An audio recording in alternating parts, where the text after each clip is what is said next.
बच्चे ने दी माँ बाप को एक सीख। किसी गांव में एक बूढ़ा व्यक्ति अपने बेटे और बहू के साथ रहता था। परिवार सुखी संपन्न था, किसी तरह की कोई परेशानी नहीं थी। बूढ़ा बाप जो किसी समय अच्छा खासा नौजवान था, आज बुढ़ापे से हार गया था। चलते समय लड़खड़ाता था, लाठी की जरूरत पड़ने लगी थी। चेहरा झुर्रियों से भर चुका था, बस अपना जीवन किसी तरह व्यतीत कर रहा था। घर में एक चीज अच्छी थी कि शाम को खाना खाते समय पूरा परिवार एक साथ टेबल पर बैठकर खाना खाता था। एक दिन ऐसे ही शाम को जब सारे लोग खाना खाने बैठे, बेटा ऑफिस से आया था, भूख ज्यादा थी सो जल्दी से खाना खाने बैठ गया। साथ में बहू और उसका एक बेटा भी खाने लगे। बूढ़े हाथ जैसे ही थाली उठाने को आगे बढ़ाया, थाली हाथ से छिटक गई, थोड़ी दाल टेबल पे गिर गई। बहू बेटे ने घृणा दृष्टि से पिता की ओर देखा और फिर से अपना खाने में लग गए। बूढ़े पिता ने जैसे ही अपने हिलते हाथों से खाना खाना शुरू किया तो खाना कभी कपड़ों पे गिरता, कभी जमीन पर। बहू चिढ़ते हुए कहा, हे राम, कितनी गंदी तरह से खाते हैं, मन करता है इनकी थाली किसी अलग कोने में लगवा देते।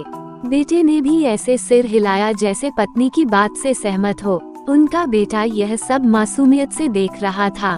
अगले दिन पिता की थाली उस टेबल से हटाकर एक कोने में लगवा दी गई। पिता की बूढ़ी आंखें सब कुछ देखते हुए भी कुछ बोल नहीं पा रही थी। बूढ़ा पिता रोज की तरह खाना खाने लगा। खाना कभी इधर गिरता, कभी उधर। छोटा बच्चा अपना खाना छोड़कर लगातार अपने दादा की तरफ देख रहा था। माँ ने पूछा, क्या हुआ बेटे, तुम दादाजी की तरफ क्या देख रहे हो और खाना क्यों नहीं खा रहे? बच्चा बड़ी मासूमियत से बोला, माँ, मैं सीख रहा हूँ कि वृद्धों के साथ कैसा व्यवहार करना चाहिए। जब मैं बड़ा हो जाऊंगा और आप लोग बूढ़े हो जाओगे तो मैं भी आपको इसी तरह कोने में खाना खिलाया करूँगा। बच्चे के मुंह से ऐसी बात सुनते ही बेटे और बहू दोनों कांप उठे। शायद बच्चे की बात उनके मन में बैठ गई थी, क्योंकि बच्चा ने मासूमियत के साथ एक बहुत बड़ा सबक दोनों लोगों को दिया था।